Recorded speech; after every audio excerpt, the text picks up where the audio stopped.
is an action and an antidote to what troubles us.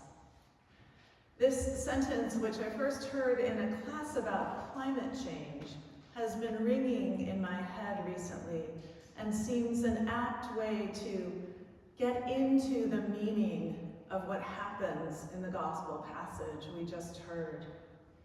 Before we dive in, though, I want to clarify that there are various versions of this story, one in each gospel, and it's easy to get them all conflated into one big story.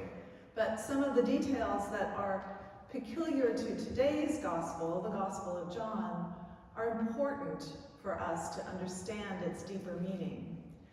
So, for instance, in two other accounts, this scene also takes place in Bethany. Elsewhere it happens in Galilee. But only in this account is the setting the home of Lazarus, rather than a man named Simon.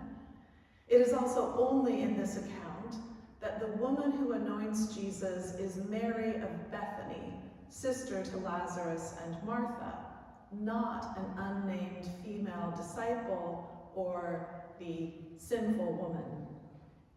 It's probably stating the obvious to remind you that this Mary, in this story, is not the same as Mary, the mother of Jesus, but she is also not the same as Mary Magdalene, something that does get confusing at times. So just remember, this is Mary of Bethany, the sister of Martha and Lazarus.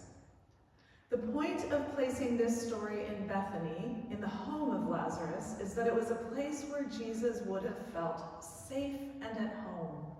He is surrounded by people who love him and are his devoted disciples. The siblings, Mary, Martha, and Lazarus, are renowned for their close relationship with Jesus. Some scholars even think that Lazarus, not John, was the unnamed disciple who loved Jesus best. They were so close that Jesus wept openly when he heard that Lazarus was dead. And Martha had enough faith in Jesus even early in their time together that she believed that if he had been present, her brother would not have died. Martha, more than once, is shown offering acts of service to Jesus, preparing and serving meals, acts that were almost certainly done with great love. The ordinary dinner they share in this story takes place after Jesus had brought Lazarus back to life, which must have been an event that made their bonds of friendship even stronger. Now, I've said that in this story, Jesus is surrounded by people who love him, and you might be thinking, well, but what about Judas? There are a lot of spoilers in this story. If you hadn't read the whole thing through, you wouldn't want to read John's gospel first. But honestly, I think we have to assume that Judas loves Jesus, which is exactly why his betrayal is so fierce and so devastating. This gospel writer seems to suggest that Judas loved money more than anything, but I'm not so sure. I think that money was a safer alternative.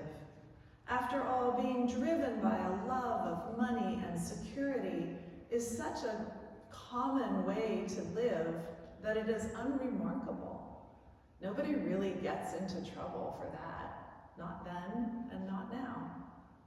Loving a radically countercultural figure like Jesus, a healer and teacher who preaches mercy and justice, now that's dangerous. That is what takes courage, and it seems to be courage that Judas lacks, courage and trust. Love is an action and an antidote to what troubles us. Love has power because it is from God, and the love of Jesus for his friends knew no limit. And because love is powerful, because love is from God, there will always be forces that push back against it. That is shown in this story and in what follows. Those forces that push back against Jesus, the love of God made incarnate on this earth, even to the point of his death on the cross. So, all the primary participants in this story love Jesus, but it is Mary who finds a remarkable way to turn her love into decisive action. Her love is indeed an antidote to despair. One of the worst experiences any person can have is for their pain and grief to be ignored or disbelieved. Jesus tells his disciples, his closest companions, that he must die, and that by going to Jerusalem, he is signing his own death warrant. And yet most of his followers don't get it. They don't seem to believe him, or they just don't really grasp what he's saying. They tend to go on with business as usual. But his friend Mary is different. Mary has seen the love of Jesus in action as he has healed the sick, proclaimed good news to the poor, and most of all, as he brought her beloved brother back to life. And so Mary finds a way to respond in kind. There must have been a weariness and a sadness to Jesus as he kept moving toward his certain death in Jerusalem. More than once, his heart was troubled. And yet what a blessed relief it would have been for him for someone to notice what he was going through, to see his human emotions of fear and grief, and to acknowledge and respond to them. That other Mary, Mary Magdalene, is sometimes called the apostle to the apostles, because she was the first person to see the resurrected Jesus and to proclaim his new life to others. But this Mary, Mary of Bethany, does something similar. Even before Jesus enters Jerusalem like a king, she anoints him with oil.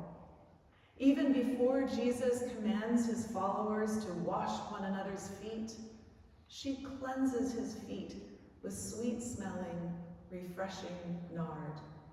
Her actions are extraordinary, and not just because she does something so extravagant and intimate and downright inappropriate, pouring out an entire pound of costly nard on his feet and then mopping up the excess with her hair. As one commentary puts it, the power of the witness of Mary's discipleship in this story is that she knows how to respond to Jesus without being told. She fulfills Jesus' love commandment before he even teaches it, unquote. I cannot argue with the power of Mary's witness. Hers is as close to perfect love as a human's can be. I wonder, though, about the idea that she was fulfilling Jesus' love commandment before he even teaches it. It's true that the words, "Love one another as I have loved you," have not yet been uttered. Those are coming up at the Last Supper. But Jesus taught that same lesson of love over and over again in his life, in his actions, in his loving commitment to friend and foe alike. More than that, I also think there was already a very well-known commandment that Mary was fulfilling. And that was the commandment to observe Sabbath and keep it holy. Now, there are different ways of calculating time and days that come into play here, and I don't want to get into the technicalities of all of it, except to remind you that at this time, people would have seen a day as starting at sunset.